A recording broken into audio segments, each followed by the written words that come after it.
شفا دینے کے لیے آپ کو 3 اصول زندگی میں کبھی بھی نہیں بھولنے چاہیے۔ سب سے پہلا اصول، یقین بنانا پڑے گا میں دنیا کے سارے ڈاکٹرز اکٹھے کر لوں، دنیا جہان کی قیمتی سے قیمتی دوائی لے لوں، علاج کروا لوں، شفا کس کے ہاتھ میں؟ اللہ کے ہاتھ۔ جب تک یہ یقین نہیں ہے میرے بھائی، اس وقت تک کوئی کام نہیں بنے۔ شافی وہی ہے۔ یہ پہلا یقین دل میں بٹھائیے کہ میں دنیا جہان سے علاج کروا لوں گا، جب تک ادھر سے آرڈر نہ ہو کچھ نہیں ہو، جب تک اس کا فیصلہ نہ ہوا تو کچھ نہیں ہو۔ کیونکہ آپ صلی اللہ علیہ وآلہ وسلم كان اذا اتى مريضا او اتي به الیہ، صحیح بخاری کی روایت ہے 5657، آپ جب بھی کسی بیمار کے پاس آتے یا کوئی بیمار آپ کے پاس لایا جاتا، میرے الفاظ پہ غور کیجیے گا، جب آپ کسی بیمار کے پاس جاتے یا کوئی بیمار لایا جاتا، سچ بتائیے کبھی کوئی بیمار ہوا تو کسی عالم سے دم کروانے آیا؟ اللہ کلی، بلکہ فٹ کہاں جاتے ہیں؟ ڈاکٹر جانا چاہیے، نو ڈاؤٹ، منع نہیں ہے، بڑے بڑے نیک اور محترم ڈاکٹرز موجود ہیں، اللہ تعالیٰ ان کی حفاظت کرے۔ لیکن اللہ کے رسول خود بیچ آیا کرتے عیادت کے لیے بھی اور یہ طلب لے کے بھی اس کو شفا مل جائے۔ تو آپ صلی اللہ علیہ وسلم کیا کرتے؟ آپ جاتے ہی پہلا کام یہ کرتے، اپنی زبان اقدس سے یہ الفاظ ادا کرتے، اذهب البأس رب الناس، اور لوگوں کو پالنے والے تو بیماری کو لے جا، واشفی انت الشافی لا شفاء الا شفاؤک شفاء لا یغادر سقما، اور میرے مالک تو ہی تو شفا دینے والا ہے، اس کو ایسی شفا دے کہ بیماری کا نام و نشان نہ رہے۔ آج کسی سے کہا جاتا ہے کہ تم استغفار کیا کرو، استغفر اللہ کہہ دیا کرو، استغفر اللہ ربی من کل ذنب واتوب الیہ یہ کہہ دیا کرو، استغفر اللہ الذی لا الہ الا هو الحی القیوم واتوب الیہ یہ پڑھ لیا کرو، رب اغفر وارحم وتوب علی انک انت التواب الرحیم یہ پڑھ لیا کرو، اللہم انت ربی لا الہ الا انت خلقتنی وانا عبدک وانا على عهدك ووعدك ما استطعت اعوذ بك من شر ما صنعت ابوء لك بنعمتك علي وابوء بذنبي فاغفر لي فانه لا يغفر الذنوب الا انت۔ سید الاستغفار پڑھ لو 24 گھنٹے، صبح پڑھ لو اور شام پڑھ لو 24 گھنٹے، اس کی جنت کی ضمانت بھی مل جائے گی۔ لوگ کہتے ہیں لو ہمارا کھانا گھر میں پورا نہیں ہوتا، یہ مولوی صاحب کہہ رہے ہیں کہ استغفار کرو۔ اس بیچارے کو سمجھنا چاہیے کہ تو کہتا ہے کھانا، تیرے پاس مال کی فراوانی اتنی آ جائے گی تو اس سے سنبھالا نہیں جائے گا۔ یقین تو کرو رب تعالیٰ پہ، ٹیڑھی میری 10 انگلیوں پہ یقین کر لیتے ہو، اگر کسی مشین میں آ گئی تو ساری کٹ جائیں گی۔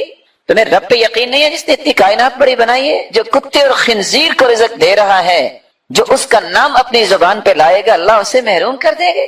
یہ کیسے ہو گیا؟ اتنی رب پہ بے اعتمادی ہو تو رب آپ کو عنایات کیا کریں گے؟ اپنے ناقص عقل کمزور جسم پہ تمہیں اتنا ناز ہے کہ میں یہ کر سکتا ہوں، میں وہ کر سکتا ہوں، تو رب تعالیٰ کی طاقت پہ تمہیں یقین ہی نہیں، اتنی بدظنی رب کے بارے میں۔ رسول اکرم صلی اللہ علیہ وآلہ وسلم نے سے فرمایا تھا من لزم الاستغفار جعل اللہ له من كل هم فرجا ومن كل ضيق مخرجا ورزقه من حيث لا يحتسب، جو کثرت سے استغفار کرتا ہے اللہ اس کے غموں کو خوشیاں بنا دیتا ہے، اس کی تنگیوں کو آسانیاں بنا دیتا ہے، اور اسے وہاں سے عطا کرتا ہے جہاں اس نے کبھی گمان بھی نہیں کیا ہوتا۔ اور قرآن مجید نے حکایت کی ہے نوح علیہ السلام کی، کہ جو کہتا ہے میرے پاس تو کھانے کو کچھ نہیں ہے، آپ مجھے کوئی نصیحت کر رہے ہو کہ استغفار کر لو، میرے بھائی یہ نصیحت چھوٹی نہیں ہے۔ فَقُلْتُ اسْتَغْفِرُوا رَبَّكُمْ إِنَّهُ كَانَ غَفَّارًا يُرْسِلِ السَّمَاءَ عَلَيْكُمْ مِدْرَارًا وَيُمْدِدْكُمْ بِأَمْوَالٍ وَبَنِينَ وَيَجْعَلْ لَكُمْ جَنَّاتٍ وَيَجْعَلْ لَكُمْ أَنْهَارًا مَا ما لكم لا ترجون لله وقارا وقد خلقكم اطوارا. استغفار کرو. اللہ ایک تو تمہارے بوجھ ہلکے کرے گا، تم سے صحیح چلا نہیں جاتا کیونکہ گناہوں کے بوجھ ہی بہت ہیں. صلاحیت ہے لیکن صحیح کام نہیں ہوتا، گناہوں کے بوجھ ہی بہت ہیں.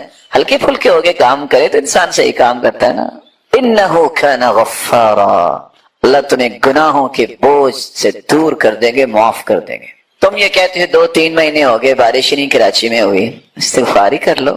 رب تعالیٰ تمہیں ایسی موسلادھار بارشوں سے نوازیں گے تم پریشان ہو جاؤ کہ یہ کیا ہو گیا. اللہ تعالیٰ کی اتنی رحمت جلدی نازل ہوگی. وَيُمْدِدْكُمْ بِأَمْوَالٍ. چند پیسوں کی، چند روپوں کی ضرورت سے پریشان ہو، استغفار کرو، رب تعالیٰ تمہیں فراوانی عطا کر دیں گے. وَبَنِينَ. بے اولاد ہو تو اس کا مطلب یہ تو نہیں ہے کہ فلاں جگہ پہ جا کے فلاں قبر کو چاٹنے لگ جاؤ. استغفار کر لو، اللہ تعالیٰ اولاد دے دیں گے. یعنی میں اور آپ اور دنیا کا کوئی فرد بات کرے تو وہ تو جھوٹ نہیں ہو سکتا، تو اللہ تعالیٰ کی کلام میں نعوذ باللہ کوئی جھوٹ ہے؟ اللہ کے وعدے سچے نہیں ہیں؟ یہ کیسے ہو سکتا ہے؟ اللہ سے بڑھ کے کون بات میں سچا ہو سکتا ہے؟ اللہ پہ یقین کرنا چاہیے، وہ دیتا ہے. وَيَجْعَلْ لَكُمْ جَنَّاتٍ وَيَجْعَلْ لَكُمْ أَنْهَارًا. آپ بھی ماشاءاللہ میرے لیے تو بہت محترم ہے. آپ میں سے کوئی ہے جس نے کبھی سارے پھل اپنے گھر میں لا کے سارے ایک دن میں کھائے ہوں؟ جتنے پھل ہیں ایسا ہوا کبھی؟ بلکہ اگر کوئی بازار منڈی میں جاتا ہے تو جب ہاتھ رکھتا ہے نا تو آگے سے آواز آتی ہے نا کہ اس کا یہ ریٹ ہے، کہتا ہے توبہ توبہ اتنی مہنگائی. اللہ فرماتے ہیں تم استغفار کرو، تمہیں منڈی جانے کی کیا ضرورت ہے؟ میں تمہیں باغات کا ہی مالک بنا. کیا لینے جانا اپنی منڈی؟ اپنے باغ میں جاؤ. وَيَجْعَلْ لَكُمْ أَنْهَارًا. دنیا ڈرا رہی ہے بس 7 سال کے بعد ایک ایک قطرے سے رو گئے. پلاننگ کرنی چاہیے. اللہ تعالیٰ ہمت توفیق دے مسلمانوں کو، یہ ڈیم بنائیں، ضرورت ہے. لیکن اللہ تعالیٰ کی رحمت سے اتنا مایوس قوم کو کر دینا کہ ہر بندہ سوچنے لگ جاتا ہے کہ بس 6 مہینے 29 دن کے بعد میں نے سجدے میں پڑ جانا کیونکہ موت آ جانی، پانی تو ملنا نہیں ہے. یہ بھی کوئی طریقہ ہے قوم کی اصلاح کا؟ قوم کو یہ کہو کہ آپ یہ کام کرو، پیسہ نکالو، یہ ساری ضرورت ہے، لیکن یہ کہہ دینا کہ تمہیں موت ہی آ جائے گی. آپ نے کبھی دنیا میں نیوز پڑھی ہے کہ آج وہاں جو ہے وہ 1.5 لاکھ بندہ جو پانی نہیں ملا تو مر گیا ہے؟ مایوسی میں دھکیلنا یہ بہت بڑا جرم ہے. اللہ کی رحمت سے مایوس ہونا چاہیے، کوشش کرنی چاہیے، ہمت کرنی چاہیے. اللہ فرماتے ہیں میں تمہارے لیے نہریں جاری کر دوں گا، تمہارے لیے نہریں جاری کر دوں گا، تم استغفار کرو. اصل بات یہ ہے، یہ ایسے اسرار ہیں شریعت کے جس کے اندر یقین آ جائے نا اللہ تعالیٰ دیتا اس کو ہے، دوسرے کو نہیں دیتا. وہ یزید بن مہران اپنے ماموں کے ساتھ باہر نکلتے تو ماموں کی عادت تھی اس کو دے دیا، اس کو دے دیا، اس کو دے دیا. وہ کہتے ہیں ماموں جان آپ لوگوں میں اتنا پیسہ بانٹتے ہیں تو آپ کا گزارا کیسے ہوتا ہے؟ کہا بیٹا جتنا میں دیتا ہوں میرا رب مجھے اس سے زیادہ دیتا ہے. کہتے اچھا. گیا گھر، جو اس نے پیسہ جمع کیا تھا درم و دینار لا کے تقسیم کر دیا. 1 دن گزرا، 2 دن گزرے، 3 دن. کہتے ماموں جان مجھے تو نہیں ملا. رسول اللہ صلی اللہ علیہ وسلم نے سورۃ الفاتحہ کے بارے میں کتنی خوبصورت باتیں بیان کی. سب سے پہلے بات رسول اللہ صلی اللہ علیہ وسلم نے فرمایا والذی نفسی بیدی، قسم ہے اس ذات کی جس کے ہاتھ میں میری جان ہے، ما انزل فی التوراۃ ولا فی الانجیل ولا فی الزبور ولا فی الفرقان مثلها یعنی القرآن وانها لسبع من المثانی والقرآن العظیم الذي اعطیته. اللہ تعالیٰ نے آسمانی اور الہامی کتابوں میں سے نہ تو تورات میں ایسی صورت نازل کی، نہ انجیل میں ایسی صورت نازل کی، نہ ہی زبور میں ایسی کوئی صورت نازل کی، اور نہ ہی قرآن مجید میں ایسی صورت ہے جیسی اللہ تعالیٰ نے سورۃ الفاتحہ کو نازل کر کے اپنی مخلوق پر انعام کیا ہے. یہ 7 آیتیں بار بار پڑھی جانے والی ہیں. یہ القرآن بھی ہے، قرآن مجید کی ماں کا درجہ اس کو دیا گیا. الکتاب بھی ہے، یہ کتاب اللہ کی ماں کا درجہ دیا گیا اس کو. رسول اللہ صلی اللہ علیہ وسلم نے ایک دوسری روایت میں فرمایا کہ سورۃ الفاتحہ یہ ایک بے مثال نور ہے، ایک ایسی روشنی ہے. سیدنا عبداللہ ابن عباس رضی اللہ تعالی عنہ بیان کرتے ہیں بینما جبریل قاعد عند النبی صلی اللہ علیہ وسلم سمع نقیضا من فوقه فرفع رأسه فقال رسول اللہ صلی اللہ علیہ وسلم کے پاس جبریل امین تشریف فرما تھے۔ اچانک سے ایک آواز آئی۔ رسول اللہ صلی اللہ علیہ وسلم نے اپنا سر مبارک اٹھایا اور پوچھا یہ آواز کیسی ہے؟ تو جبریل امین نے جواب دیا هذا باب من السماء فتح اليوم لم يفتح قط الا اليوم، آسمان کا یہ وہ دروازہ کھلا ہے جو آج تک نہیں کھلا تھا۔ فنزل منه ملک، اور اس دروازے سے ایک فرشتہ زمین کی طرف اترا ہے۔ فقال هذا ملک نزل الى الارض لم ينزل قط، پہلے نہیں اتارا گیا یہ فرشتہ الا اليوم، آج ہی اس کو اترنے کا حکم دیا گیا۔ فسلم، اور اس فرشتے نے اتر کر سلام کہا۔ وقال ابشر بنورین، اے اللہ کے محبوب دو روشنیوں کے لیے، دو روشنیاں اور دو نوروں کے ساتھ آپ کو خوشخبری دینے آیا ہوں۔ اوتیتہما لم یؤتہما نبی قط قبلک، ایسے نور جو آپ سے پہلے کسی نبی کو عطا نہیں کیے گئے۔ فاتحۃ الکتاب، ایک سورۃ الفاتحہ ہے، وخواتیم سورۃ البقرہ، اور سورۃ البقرہ کی آخری آیات ہیں۔ لن تقرأ بحرف منہما الا اعطیت، سورۃ البقرہ کی آخری آیتیں اور سورۃ الفاتحہ کا کوئی بھی حرف آپ پڑھیں تو اللہ رب العزت اس ایک ایک حرف کے بدلے عطائیں کرتے ہیں، اور یہ روایت صحیح ترغیب میں موجود ہے۔ بلکہ رسول اللہ صلی اللہ علیہ وسلم نے اس سورت کی عظمت کو بیان کرتے ہوئے صحابہ کرام کو کتنی خوبصورت بات سمجھائی۔ صحیح بخاری کا وہ واقعہ کتنا مشہور ہے کہ جب صحابہ کرام بنی سلیم کے قبیلے میں پہنچے، جب پتہ چلا، ایک آنے والی عورت نے بتایا کہ ہمارے قبیلے کے سردار کو بچھو نے کاٹ لیا ہے، کیا آپ کے پاس کوئی ایسا شخص ہے جو شخص دم کر سکتا ہو؟ تو رسول اللہ صلی اللہ علیہ وسلم کے ایک صحابی جنہوں نے صرف سورۃ الفاتحہ تلاوت کی اور اس کو دم کر دیا، رسول اللہ صلی اللہ علیہ وسلم کے اس صحابی نے اس سورۃ الفاتحہ کو پڑھنے کے بعد جب دم کیا تو وہ شخص ایسی شفا کی طرف چلا گیا وَكَأَنَّمَا نُشِطَ مِنْ عِقَالٍ، جیسے کوئی گرہ باندھی ہو کھول دی جائے۔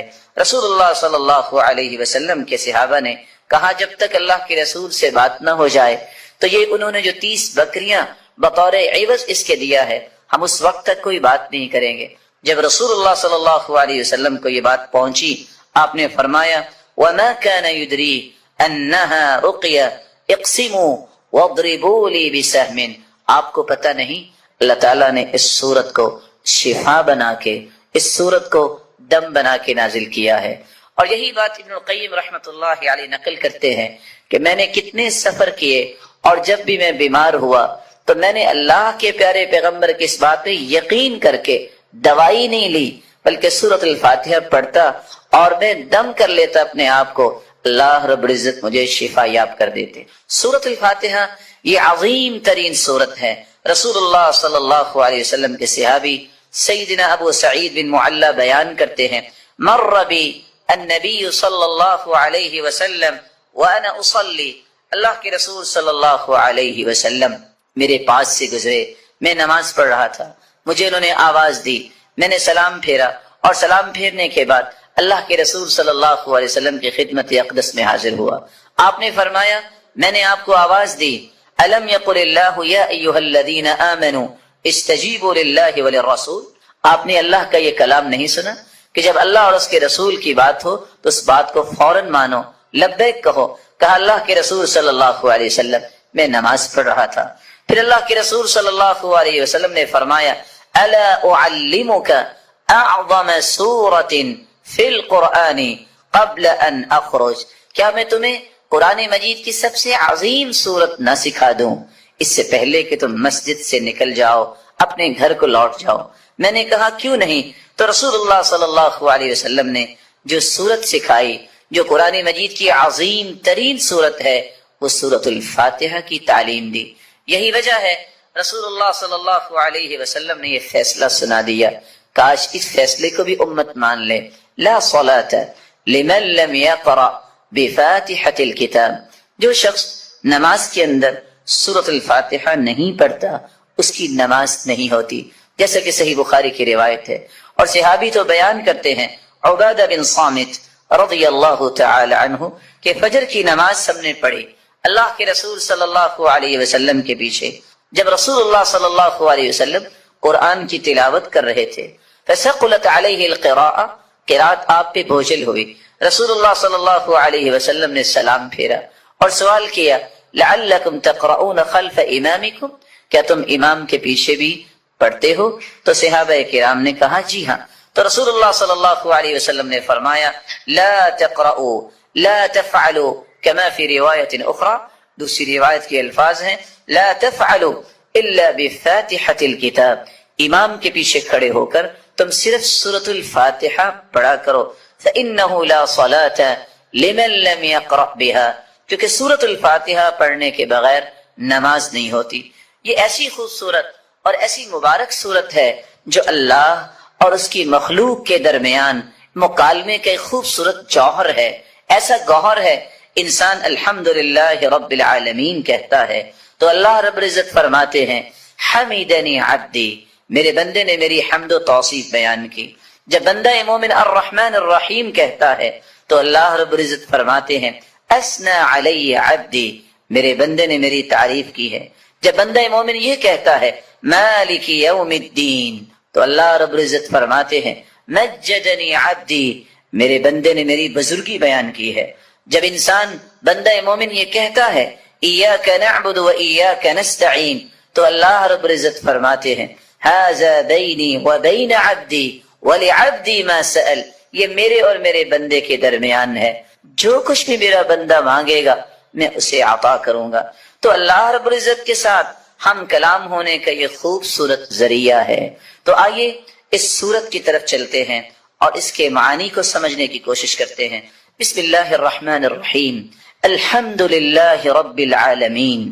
الحمد، تمام تعریفیں، للہ، اللہ کے لیے ہیں، رب العالمین، جو تمام جہانوں کا رب ہے، الرحمن الرحیم، جو بہت مہربان ہے، الرحیم، نہایت رحم کرنے والا ہے، مالک یوم الدین، مالک ہے یوم الدین، بدلے کے دن کا، جزا کے دن کا.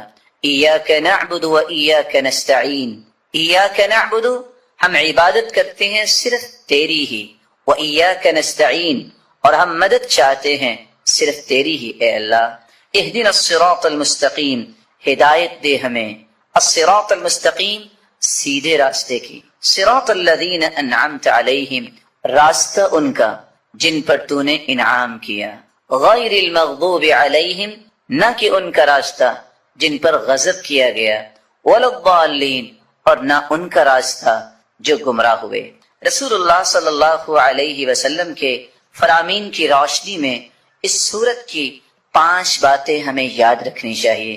جب رسول اللہ صلی اللہ علیہ وسلم نے فرما دیا کہ سورۃ الفاتحہ کے بغیر نماز نہیں ہوتی تو بندہ مومن کو یہ یقین کر لینا چاہیے آپ کو 10 دلائل کوئی پیش کر دے، آپ کو 10 کو دلائل پیش کر دے، جب تک سورۃ الفاتحہ آپ نہیں پڑھ لیتے کبھی بھی اس بات پہ اطمینان نہ کیجیے گا کہ میری نماز مکمل ہوئی ہے یا نہیں.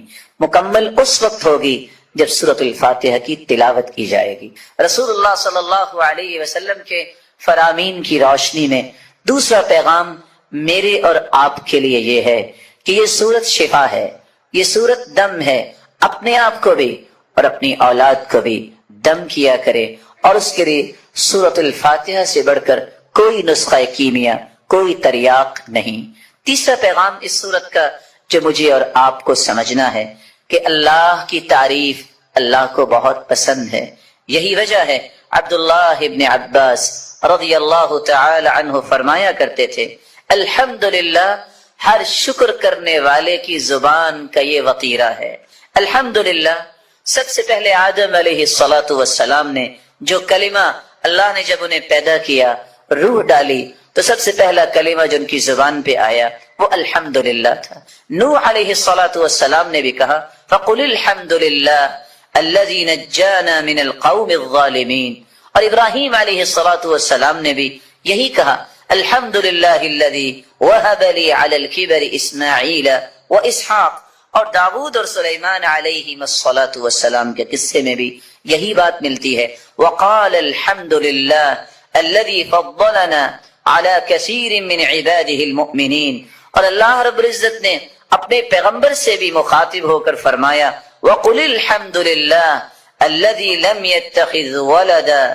اور اللہ رب العزت نے قرآن مجید میں اس بات کا تذکرہ کیا کہ جنتیوں کی زبان پہ بھی اگر کوئی بات ہوگی تو وہ یہی ہوگی الحمدللہ الذی اذهب عنا الحزن. اور وآخر دعواہم ان الحمدللہ رب العالمین. اور حدیث یہ بتاتی ہے اول من یدعا الی الجنہ الحمادون. سب سے پہلے اگر جنت کی طرف کسی کو آواز دی جائے گی، بلایا جائے گا، تو وہ لوگ ہوں گے الحمادون جو اللہ کی تعریف ہی کرنے والے ہیں. اور اللہ کے رسول صلی اللہ علیہ وسلم کو قیامت کے دن جو جھنڈا دیا جائے گا لواء الحمد، وہ اللہ کی تعریف کا پرچم ہوگا. آدم فمن سواہ تحت لوائی.